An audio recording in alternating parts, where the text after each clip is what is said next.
stop right now. If you're over 60 and experiencing hip pain, I need you to listen very carefully. This is not normal aging.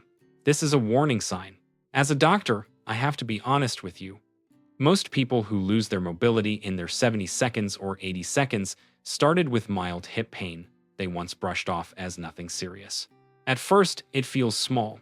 Standing up takes a little longer. The first step feels slightly uncomfortable. And before you realize it, you begin avoiding longer walks, fearing stairs, fearing a fall. The most dangerous part isn't the pain itself. It's how that pain quietly steals your confidence when you move until one day you no longer dare to move the way you used to. But listen closely to this important truth.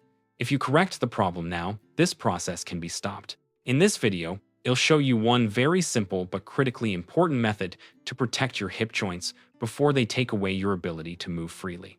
And if you want to keep receiving safe, gentle guidance clearly explained by a doctor for people over 60, tap the subscribe button and turn on the red bell on your screen so I can continue walking with you on your journey to staying mobile, independent, and confident for as long as possible. I want you to understand this calmly and clearly, not to create fear, but to help you protect yourself proactively. The hip joint is the center of nearly every movement you make. Each time you stand up from a chair, step over a doorway, turn in bed, or maintain balance while changing direction, your hips are involved. When hip pain begins, your body quietly starts to compensate. You take shorter steps. You shift your weight to one side. You rely more on your lower back and knees to pick up the slack. At first, this compensation allows you to keep going with daily life. But over time, it slowly alters your walking pattern, increases strain on your lower back and knees, and weakens your balance. That is why doctors consider hip pain after 60 an early red flag, not because of the pain itself, but because of the chain reaction it sets off throughout the body. What concerns me most is that many people try to simply push through it. They rub the hip, use patches, take painkillers, and assume that's enough. But medication only masks the pain, it does not make the hip joint stronger. If the way your hip functions isn't corrected, the pain will return, usually sharper, more frequent, and more limiting. I want you to remember this. Hip pain does not mean you are becoming weak. It is simply a signal that your hip joint needs proper support, and the earlier you respond, the easier it is to fix. In the next part, I'll explain what is really happening inside the hip joint after age 60, using simple, easy-to-understand language so you can feel reassured and know exactly what steps to take next. So you don't feel confused or unnecessarily worried.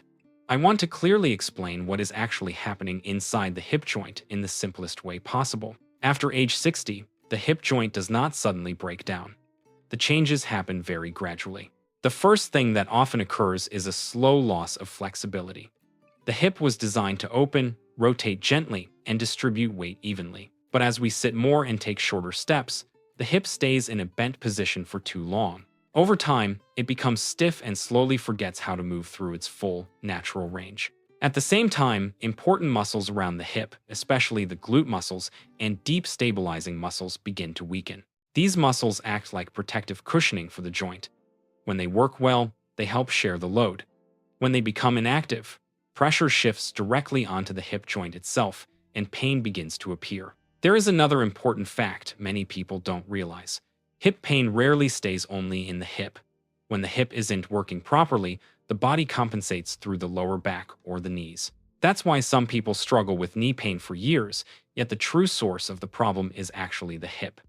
As blood circulation around the joint decreases, healing also slows down.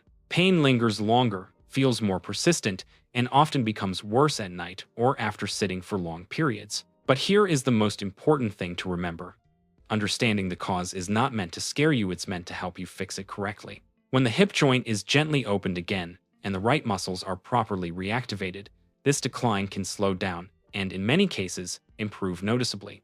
In the next part, I'll talk about small daily habits that quietly weaken the hip joint faster than you might expect, so you can avoid common mistakes many people don't even realize they're making. Now, I want you to gently look at your daily routine, not to blame yourself, but to understand why your hip pain may be lingering.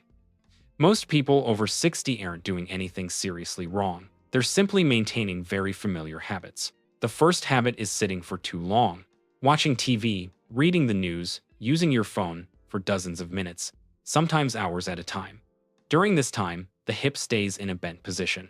It doesn't open, the glute muscles stay inactive, and the joint bears more pressure than it should. When you finally stand up, your hip isn't ready to take the load, and that's when pain shows up. The second habit is taking short, cautious steps. Many people do this to avoid discomfort. But shorter steps mean the hip moves even less, blood flow decreases, and stiffness builds up faster, making pain worse over time, not better. The third habit is avoiding movement altogether. Too much rest does not make the hip stronger. It allows the muscles that protect the joint to stay asleep, forcing the hip joint to work alone. And a very common habit is sleeping on your side without proper support.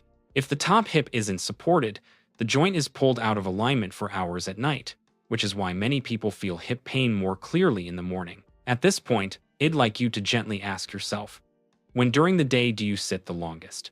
Does your hip pain feel worse when standing up, walking, or lying on your side at night?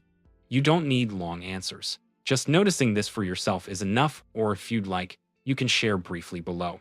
I read them to better understand the people I'm helping. In the next part, it'll help you recognize the signs that hip pain has reached the point where it needs to be corrected now before walking and daily movement become more difficult.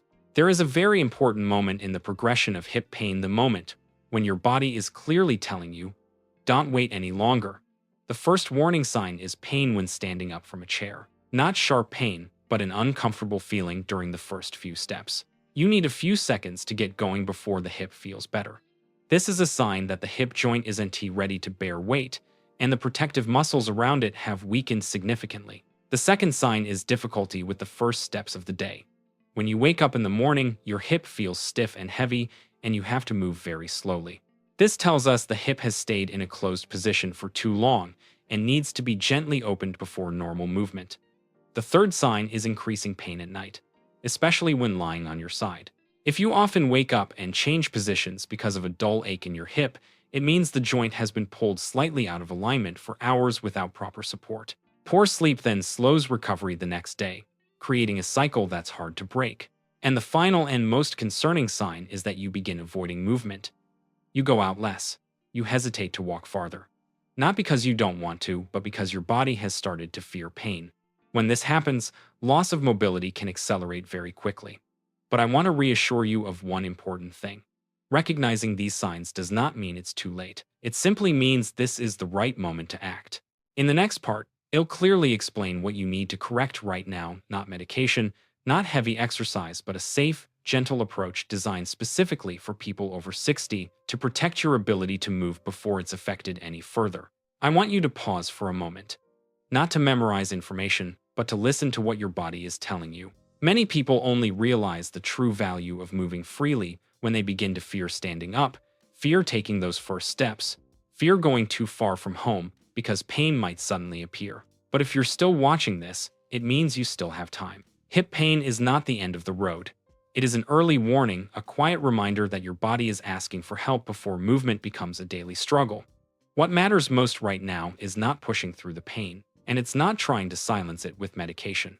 What matters is restoring the way your hip was designed to move.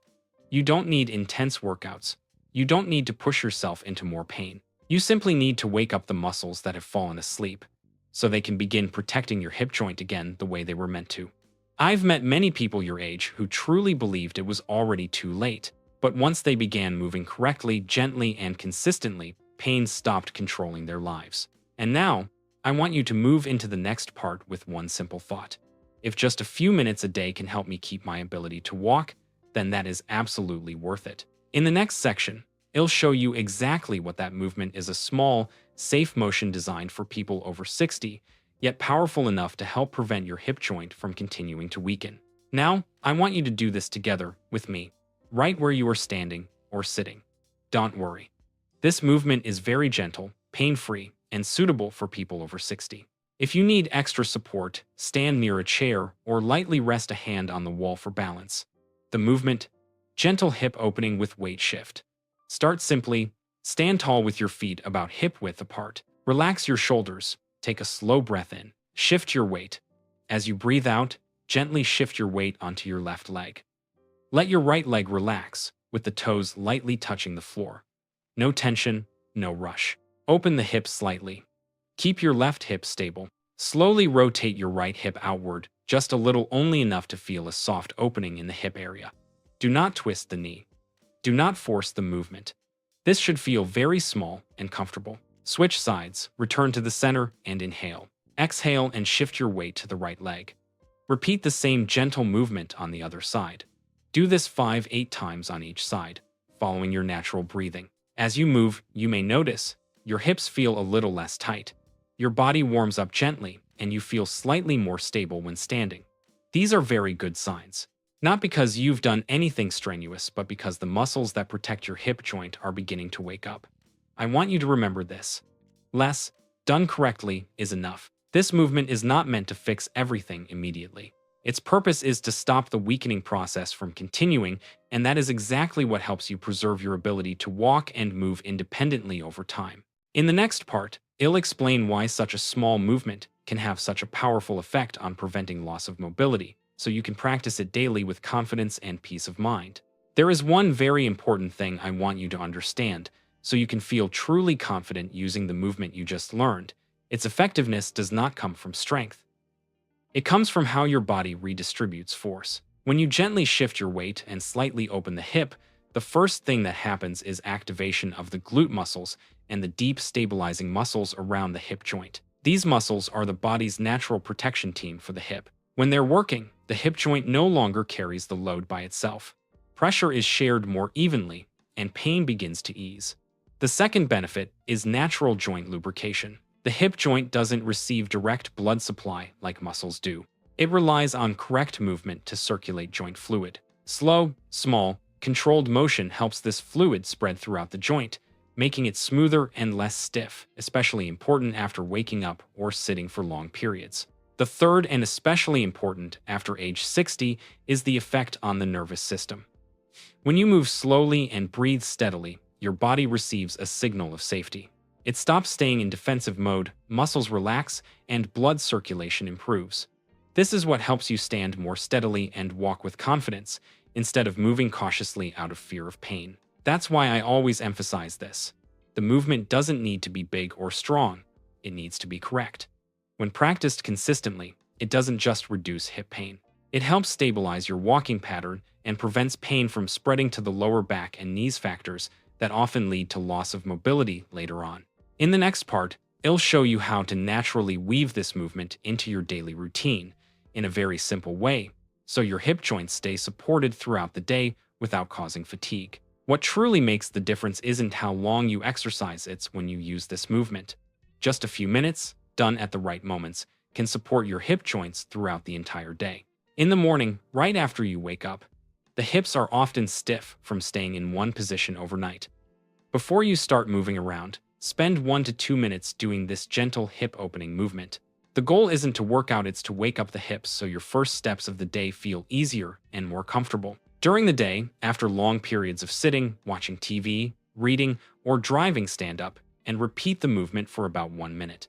At this time, it acts like a reset button, releasing the prolonged hip flexion and preventing pain from building up.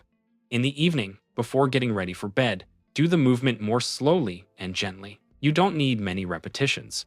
Simply combine it with calm breathing to reduce tension around the hips, helping you lie on your side more comfortably and sleep more peacefully. You don't need to follow a strict schedule, hit a specific number of repetitions, or push yourself when you're tired.